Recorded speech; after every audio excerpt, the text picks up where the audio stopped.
복된 안식일 첫 시간입니다. 오늘 이 저녁에 하나님의 성전에 나오신 모든 성도님들 진심으로 환영하고요. 또 온라인을 통해서 예배에 참여하시는 우리 성도님들도 환영합니다.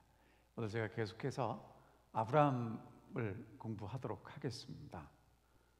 오늘은 아브라함의 아내 사라가 죽는 그런 장면입니다. 사실 아브라함의 일생을 살펴보면 창세기 12장에 부르셔서 믿음의 순종으로 22장의 믿음의 시험을 통과하는 것까지가 끝납니다. 근데 이제 23장에 사라의 죽음이 나오고 24장에 이삭의 아내를 택하는 일에도 아브라함이 관여를 하고, 이제 25장에서 아브라함이 이제 그 조상들에게로 돌아가는 그런 일들이 있게 됩니다. 그 창세기 12장에 약속이 주어지고 그리고 22장에 약속이 주어지는데요, 오늘은 저희가 창세기 23장에 있는 말씀을 함께 좀 살펴보도록 하겠습니다. 자, 창세기 23장은요 아브라함의 아내 사라가 죽는 장면인데요, 1절 2절에 사라의 죽음을 슬퍼하고 애통하는 아브라함이 나오고 19절과 20절에 아브라함이 사라를 장사하는 게 나옵니다. 20절 중에 첫 두 절이 죽고 마지막 두 절이 장사하는 이야기고, 중간에 16절은 뭐에 대한 얘기냐면 아브라함이 장지를 마련하는 이야기가 나와요. 그러니까 사실은 오늘 제목이 아브라함의 아내 사라가 죽다라고 제가 가져왔지만 그 핵심은 사실 뭐냐 하면 아브라함이 장지를 준비하는 이야기가 오늘도 핵심입니다. 살펴보겠습니다. 아브라함의 아내 사라가 죽은 것에 대해서 제가 이제 사라의 일생을 좀 도표를 만들어 갖고 왔는데요, 사라는 창세기 12장에서 아브라함하고 같이 믿음에 순종해서 출발할 때의 나이가 65세였습니다. 10살이 어리니까. 그리고 하갈을 아브라함에게 첩으로 제안할 때가 사라가 75세였어요. 그 다음에 이제 하나님이 사레에서 사라로 이름을 바꿔주실 때가 89세였습니다. 그리고 이제 이삭을 낳을 때가 90세였어요. 이삭을 낳고 이제 127세에 23장에서 사망할 때까지 약 한 36년, 7년 이렇게 이제 이삭과 함께 잘 살았습니다. 물론 22장에서 아브라함이 이삭을 바치는 장면에는 사라가 안 나옵니다. 모세가 기록할 때 필요 없으니까 안 썼겠죠. 23장 1절과 2절에 있는 말씀을 읽겠습니다. 사라가 127세를 살았으니 이것이 곧 사라가 누린 햇수라. 사라가 가나안 땅 헤브론 곧 기럇 아르바에서 죽음에 아브라함이 들어가서 사라를 위하여 슬퍼하며 애통하더라. 이렇게 됩니다. 그 아브라함이 어디 살았냐면 여기 부엘세바에 살다가요, 그 창세기 21장에서 그 기억나십니까? 블레셋 사람들이 찾아와서 하나님이 너와 함께 하시니까 우리가 서로 평화협정 맺자 그래서 21장에서 이삭 태어나고 부엘세바에 있다가 이제 어디로 옮겼냐면 저 가운데 있는 헤브론으로 옮깁니다. 헤브론, 저기에 이제 마물의 상수리 나무가 있고 저기 이제 뭐냐면 막벨라굴, 사라가 이제 묻힌 그 무덤이 있는 곳입니다. 그 아브라함에 대한 이야기가 성경에 굉장히 많이 나오는데요, 아브라함의 감정은 거의 성경에 언급되지 않습니다. 고향을 떠날 때도 감정이 없고요, 전쟁에서 이겼을 때도 감정이 없고, 이삭을 태어났을 때도 아브라함의 감정은 없어요. 하나님이 말씀하셨을 때 웃는 얘기는 나오지만 뭐 그거 말고는 없어요. 그리고 이삭을 번제로 드리고 난 다음에도 없는데, 사라의 죽음 앞에서는 아브라함이 대단히 슬퍼합니다. 애통합니다. 이게 이제 사라가 죽었을 때의 아브라함의 모습입니다. 그 다음에 이제 아브라함이 매장지를 마련하는 이야기가 나오는데요, 그 18절에 있는 내용을 보면 지금 이 해족속이 살아가고 있는 그 동네의 성문으로 가요, 아브라함이. 그리고 이제 그 동네의 원로들, 유지들을 다 모아놓고 뭐라고 얘기를 하냐면, 당신들 중에 사는 나그네고 거류하는 임시 머무는 사람인데 내게 매장할 땅을 좀 주십시오라고 이제 부탁하는 이야기가 나와요. 3번 부탁합니다. 3절부터 6절에 보면 매장지를 구입하게 해달라고 요청을 하고, 그 다음에 이제 7절부터 9절에 보면 콕 집어서 이 땅을 달라고 얘기를 하고, 10절부터 18절에 보면 그 땅값을 지불합니다. 그래서 이제 창세기 23장 아브라함의 아내 사라가 죽었을 때의 결론은 뭐냐면, 아브라함이 자기 아내 사라를 매장할 땅을 공식적으로 얻게 되었다는 내용이 이제 오늘 23장 사라의 죽음을 통해서 우리가 함께 생각해 봐야 될 이야기입니다. 자, 그러면 처음에 이제 아브라함이 어떻게 했는지 보겠습니다. 아브라함이 이제 그 사라에 있는 그 시신 앞에서 일어나서 해족속들이 모인 곳에 갔습니다. 그리고 이제 뭐라고 했냐면, 나는 당신들 중에 거하는 나그네입니다. 임시 머무는 사람인데 내가 이제 내 아내를 장사하고 싶은데 장사할 땅을 좀 살 수 있도록 해주십시오라고 부탁을 했어요. 그랬더니 이 사람들이 뭐라고 했냐면, 무슨 말씀이냐고, 당신은 우리 가운데 하나님이 세우신, 하나님이 보내신 사람이라고, 그러니까 여기 좋은 땅 많으니까 아무거나 선택해서 하셔도 된다고 얘기를 합니다. 자, 여러분, 이 내용을 좀 더 구체적으로 살펴보면 아브라함은 나그네였어요. 나그네는요, 땅을 소유할 수 없습니다. 나그네니까. 그래서 이제 사라의 죽음을 앞에 두고 아브라함은 정말 중요한 일을 하는데, 이제 내 아내 사라를 매장할 수 있는 땅을 사게 해달라고 요청합니다. 굉장히 합법적이고 누가 들어도 이해가 되는 이유를 가지고 땅을 사겠다고 그래요. 그럼 여러분, 이 해족속들이 뭐라고 얘기하느냐면, 그 이야기를 가만히 들어보면, 당신은 하나님이 세우신 지도자고 당신하고 우리하고 잘 지내니까 아무 땅이나 다 써도 된다고 하는 얘기는 무슨 얘기를 하는 거냐면요, 그냥 줄 때 알아서 쓰고 땅을 가질 생각은 하지 말라는 거절이에요. 저게 그 해도 된다는 얘기가 아니고요. 보세요, 우리 묘실 중에 좋은 것을 택하여 당신의 죽은 자를 장사하소서. 우리 중에 자기 묘실에서 당신의 죽은 자를 장사함을 금할 자가 없으리이다. 근데 여러분, 이게 문제는 뭐냐면, 아브라함이 죽고 나고 그 후손들에게 있어서 이제 조상들이 묻혀 있는 땅은 내 땅이 아닌 거예요. 찾아갈 수도 없을 수 있어요. 자, 그래서 아주 완곡하게 거절을 싹 했어요. 그랬더니 아브라함이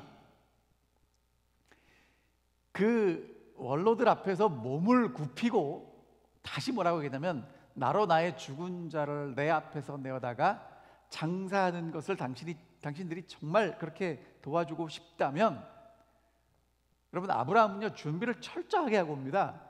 소알이라는 사람의 아들 에브론, 그 사람이 어디에 땅을 갖고 있냐면 이 막벨라라는 굴을 가지고 있는데, 그 밭과 그 굴을 내가 살 수 있도록 해 주십시오라고 이야기를 해요. 그랬더니 에브론이 듣고 앉아있다가 뭐라고 얘기를 하냐면, 그렇게 하지 말라고, 내가 그 밭도 주고 굴도 주고 당신이 할 수 있는 걸 다 해주겠다고 이야기를 하죠. 자, 여러분, 이 얘기도 무슨 얘기를 하는 거냐면, 자, 아브라함은요, 나는 땅을 사야 되겠습니다라고 아주 강력하게 얘기를 하고 있어요. 그래서 그냥 좋은 땅이 아니라 이미 골라둔 땅이 있단 말이에요. 그리고 그 땅을 살려면 내가 돈을 충분히 다 내겠습니다라고 얘기를 해요. 그랬더니 에브라함이 뭐라고 얘기를 하냐면, 아이고, 당신은 하나님이 보내신 사람이고 우리 원로들이 다 인정하는데 내가 그냥 드리겠습니다. 무슨 얘기냐? 안 팔겠다는 얘기입니다. 그러니까 쓰기는 쓰되 소유권은 당신한테 주지 않을 테니 그냥 쓰라고 얘기를 했죠. 근데 여러분, 아브라함은요, 이번에 사라의 죽음을 계기로 정말 땅을 구입하고 싶었어요. 그래서 이제 3번째 뭐라고 얘기하냐면, 그 백성 앞에서 몸을 굽히고 에브론에게 뭐라고 얘기하냐면, 당신이 정말 나를 도와주고 싶으면 내 말을 잘 듣고 내가 그 땅값을 줄 테니까 받으십시오. 내가 내 아내를 거기 꼭 장사하고 싶습니다. 그랬더니 에브론이라는 사람이 뭐라고 얘기를 하냐면, 아이고, 아이 뭐 그런 말씀을 하십니까? 뭐 정 그렇다면 땅값은 얼마예요? 은 400세겔입니다. 근데 뭐 그걸 꼭 내시려고 하냐고 그러면서 땅값을 얼마를 부르냐면 은 400세겔을 불어요. 그랬더니 아브라함이 그 얘기를 듣자마자 얼마를 내요? 깎지도 않고 400세겔을 냈어요.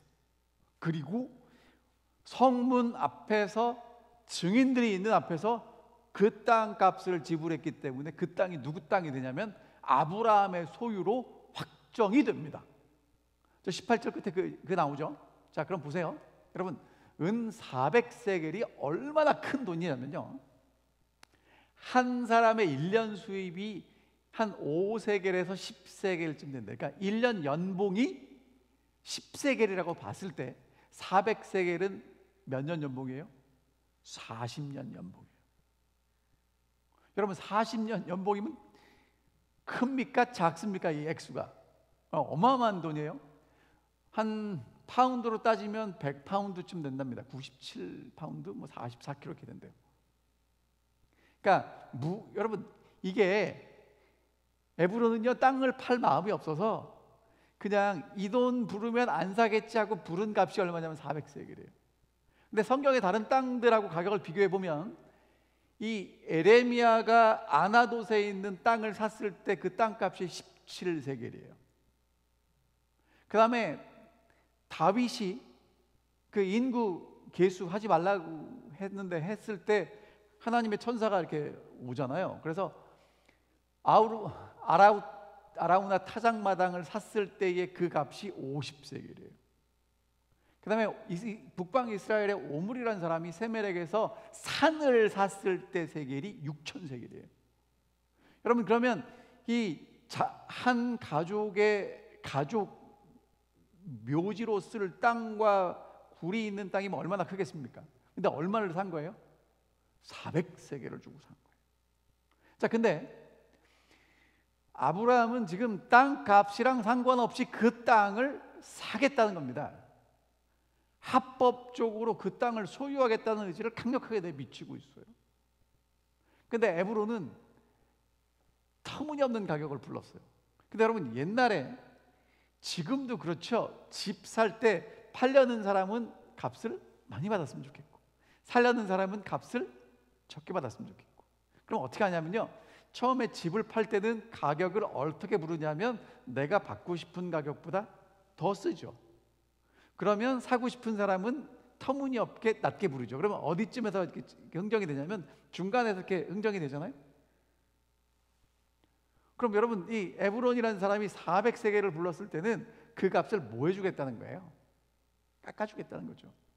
근데 아브라함은 안 깎아요. 흥정한 값을 다 줍니다. 무슨 얘기입니까?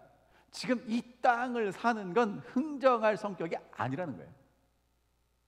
그 다음에 여러분, 만약에 돈을, 그 당시에도 그런 법이 있었대요. 돈을 주고 샀는데 후손들이 우리 아버지가 땅을 너무 싸게 팔았어. 그러면 나중에 가서 다시 돌려달라고 그러면 돌려줘야 됐던데.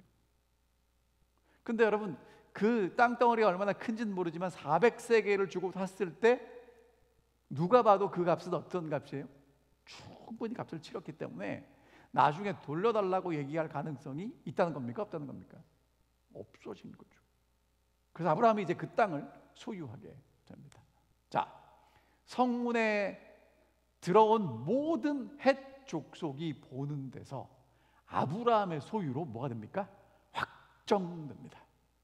여러분, 아브라함이 하나님이 주시겠다고 하는 그 약속의 땅에 들어가서 굉장히 하나님의 축복으로 잘 살고 많은 부를 누리고 좋은 관계를 누리고 살았지만 땅을 소유하게 된 것은 이게 가장 첫 번째 소유하게 된 땅이에요.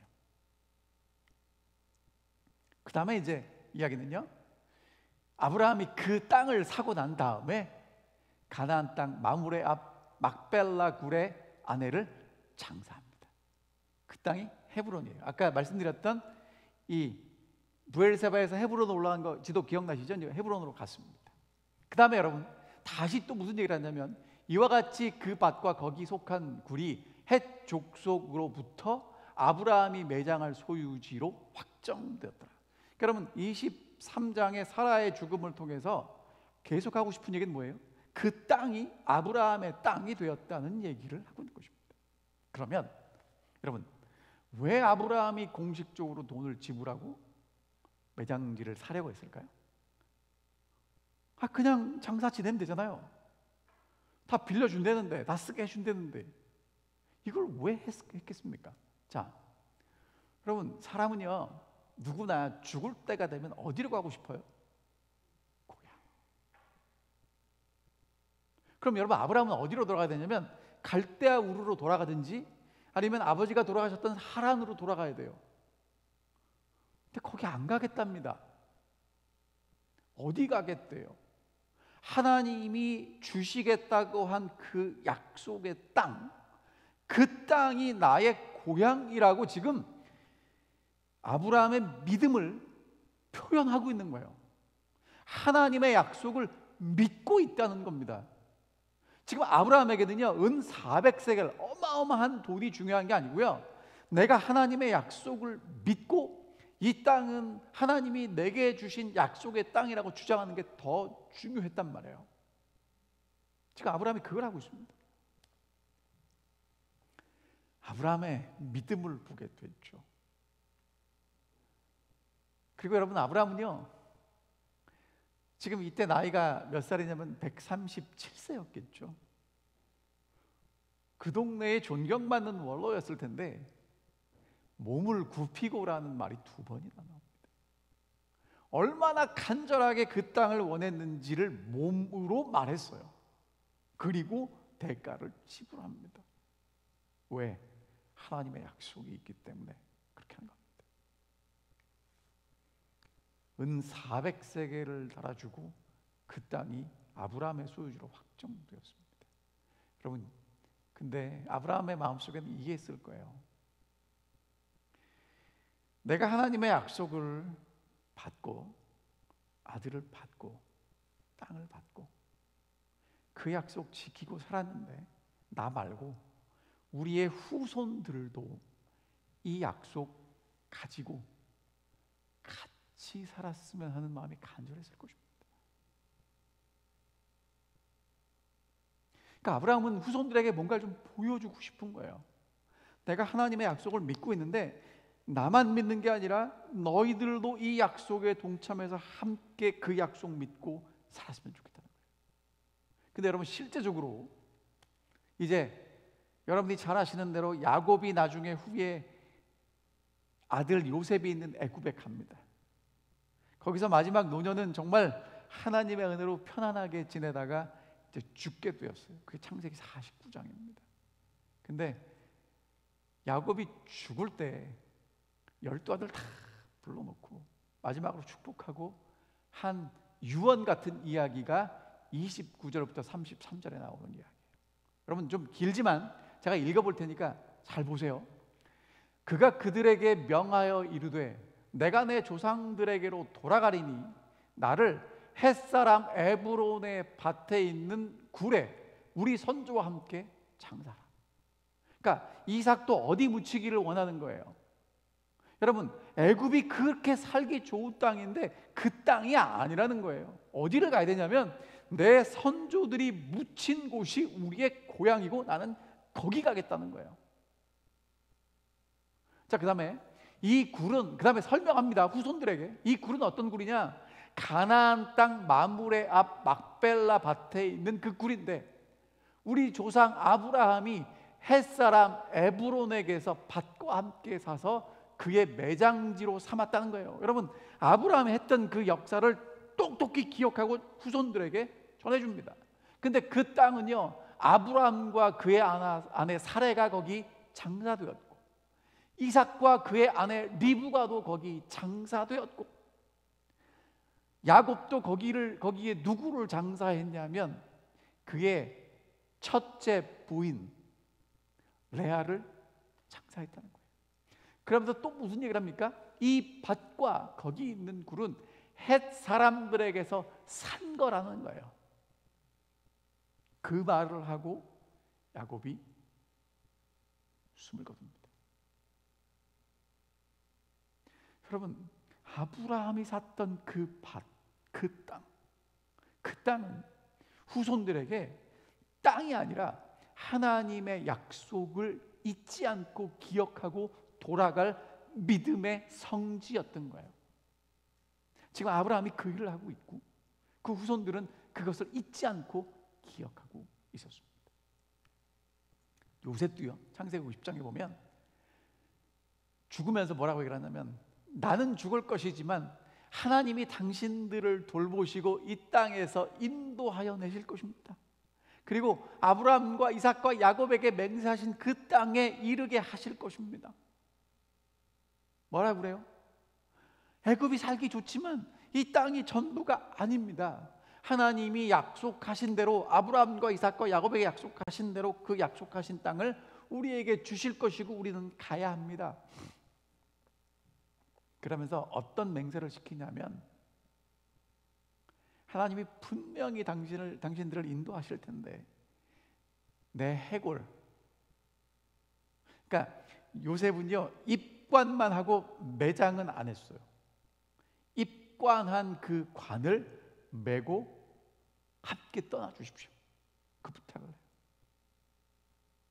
여러분, 그러니까 이스라엘 백성들은요, 히브리 노예들은 애굽에서 힘들고 어려울 때 무엇을 받냐면 요셉의 매장되지 못한 관을 바라보는 겁니다.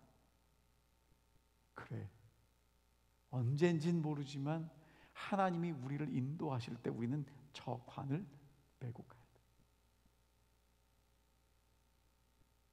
여러분, 이 창세기 23장에 저도 처음에 이걸 공부할 때는요, 한번 사라 죽었고 땅 샀는데 뭐 그게 대단하다고. 근데 여러분, 사라 죽고 땅 산 얘기가 정말 대단한 얘기예요. 이 후손들에게 신앙의 유산을 아름답게 물려주기 위한 굉장히 중요한 사건이란 말이에요. 그 다음에 여러분, 또 한 가지는요, 창세기를 모세가 기록하면서 왜 사라의 죽음만 기록하지 않고 이 땅을 구입한 사건을 왜 모세가 기록했을까? 여러분, 약속의 땅 가나안은, 하나님이 약속하신 땅은 분명한데 빈 땅이 아니고 공터가 아닙니다. 누가 살고 있어요? 이미 가나안 족속들이 살고 있어요. 물론 하나님이 강한 능력으로 이스라엘 백성들을 그 땅으로 인도하여 들이신다면 할 말은 없겠지만, 여러분, 사람은요 힘만으로는 안 됩니다. 뭐가 필요하냐? 합당한 근거가 있어야 돼요. 논리가 있어야 돼요. 여러분, 하나님이 이 땅을 우리에게 주셨으니까, 하나님 주신 땅이니까 물러가라 그러면 그 사람들이 가면서 뭐라고 그럴까요? 아니, 힘세다고? 이렇게 되는 거죠. 근데 여러분 보세요.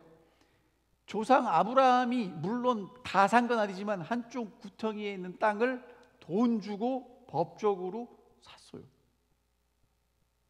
그러니까 이스라엘 백성들에게 이 땅은 하나님이 약속하시고 우리 조상들이 이미 구입해서 합법적으로 권리를 가질 수 있는 땅이라는 근거를 마련했다고 어떤 분이 설명하시더라고요.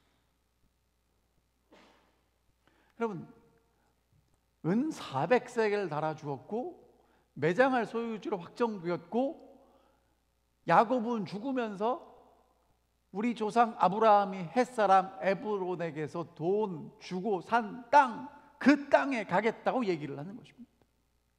그럼 여러분 보세요. 히브리 노예들이 그렇게 힘들게 살아가면서 약속의 땅을 생각할 때 뭘 생각하겠습니까? 우리 조상이 하나님이 주신 그 땅의 한 부분을 돈을 주고 합법적으로 구입했어. 우리 조상들이 그 땅에 묻혔어. 가야 될 합법적인 논리적인 이유가 되는 것입니다.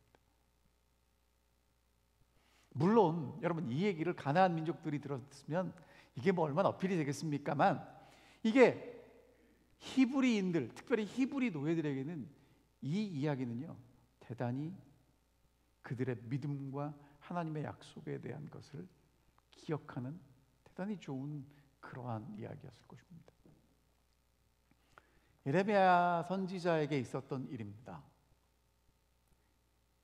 이제 바벨론에 의해서 포로가 되고요, 예레미야가 갇혀 있는데 사촌이 와서 아나도트에 있는 밭을 사라고 얘기를 합니다. 여러분, 나라가 망할 때 땅을 사는 건 현명할까요? 어리석을까요? 여러분 같으면 하시겠습니까? 안 하시겠습니까? 예? 안 하죠. 근데 여러분, 예레미야가 17세계를 주고 사요. 왜 삽니까? 망할 게 보이고 분명한데 예레미야는 지금 뭐를 보냐면 하나님이 다시 회복하실 걸 보는 겁니다. 그래서 사는 거예요. 여러분, 지금 아브라함이요 400세겔이나 되는 돈을 주고 이 땅을 사요. 하나님이 아브라함 보고 창세기 15장에서 너는 나그네로 살 거야, 그리고 너희 후손들은 가서 힘들고 어렵게 살다가 나중에 다시 돌아올 거라고 말씀하십니다. 하나님의 약속을 받았는데 아브라함은 약속을 받았음에도 불구하고 나그네로, 거류민으로 계속해서 살아갑니다. 하지만 여러분, 사라의 죽음 앞에서 아브라함이 정신을 차리고 하나님이 주신 약속을 믿고 그 땅을 사는 거예요. 하나님이 주신다는 걸 믿는 것입니다.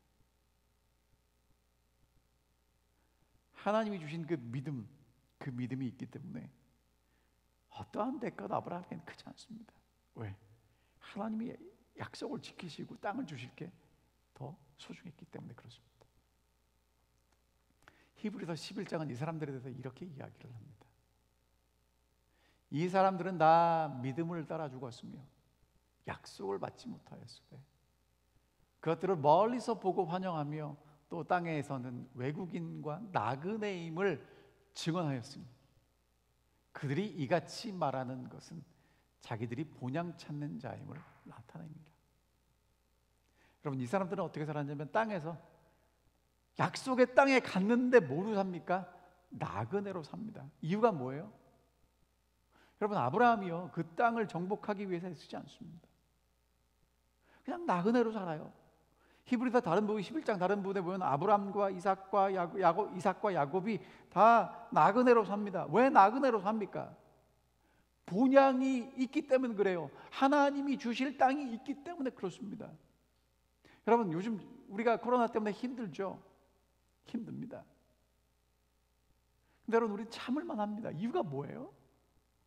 우리는 이 땅에서 정착해서 여기 영원히 살 사람들이 아닙니다.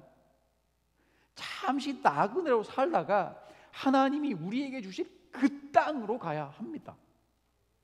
이게 우리들의 사명이에요. 우리를 부르신 이유고 목적이라는 것입니다. 아브라함은요 후손들에게 그 믿음, 하나님의 약속을 믿는 믿음을 다시 한번 고취시키기 위해서 한 조각의 땅을 삽니다.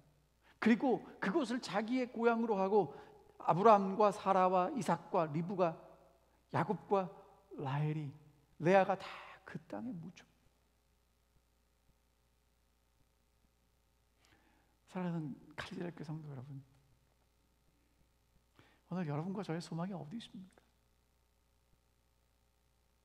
요즘 참 많은 생각을 하고 기도를 하게 되는데, 여러분, 우리의 소망이 하나님께 있고 하나님의 약속이 우리의 소망이 됐으면 정말 좋겠습니다. 왜냐하면 이 땅에서 아무리 생각해봐도 우리가 믿고 기댈 만한 게 점점 사라지고 있습니다.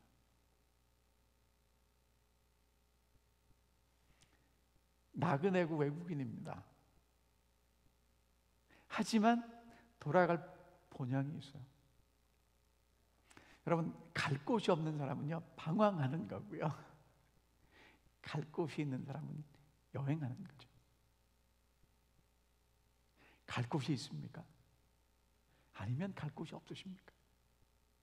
하나님의 약속이, 그 하나님이 우리가 돌아가야 될 본향이시고 그 본향을 향해 약속을 믿고 가는 사람들에게 하나님이 정말 놀라운 축복과 평안으로 우리에게 채워주실 것입니다. 이와 같이 그 밭과 거기 속한 구리 헷 족속으로부터 아브라함이 매장을 소유지로 확정되었더라.